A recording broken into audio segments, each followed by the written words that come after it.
সব হচ্ছে না, আমরা দায়িত্ব পালন করছি না।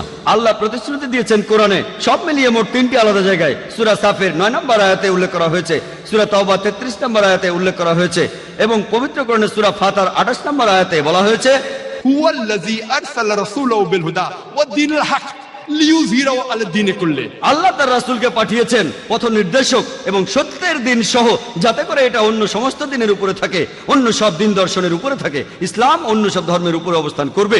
এই শান্তির ধর্মটা, এই সত্যের ধর্মটা অন্য সব জীবন দর্শনের উপরে থাকবে।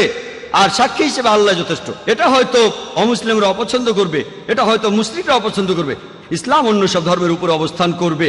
ইসলাম প্রচারের জন্য আমাদের কোনো দরকার নেই আল্লাহর, আমাদেরকে আল্লাহর কোনো প্রয়োজন নেই। আল্লাহ নিজেই তার দিনকে সমুন্নত রাখবেন। তিনি আমাদের একটা সুযোগ দিয়েছেন আমাদের দায়িত্ব পালন করার আর তার কাছে পুরস্কার পাওয়ার। তিনি আমাদেরকে দাওয়া দেওয়ার একটা সুযোগ দিয়েছেন। এই সত্যের ধর্ম টিকে থাকবে, এই দ্বীনুল হক, এই সত্যের ধর্ম, এই শান্তির ধর্ম অবশ্যই টিকে থাকবে। একটা বেশ সুন্দর কথা বলেছিলেন অ্যাডাম পিয়ারসন। তিনি বলেছেন, যারা ভয় পায় যে একদিন পারমাণবিক বোমা হয়তোবা আরবদের হাতে চলে যাবে, তারা এটা বুঝতে পারে না যে ইসলামের আসল বোমাটা অনেক আগে পৃথিবীতে পড়ে গেছে। বোমাটা পড়েছে যেদিন নবী মুহাম্মদ সাল্লাল্লাহু আলাইহি ওয়াসাল্লাম জন্ম নিয়েছিলেন। এবার দেখি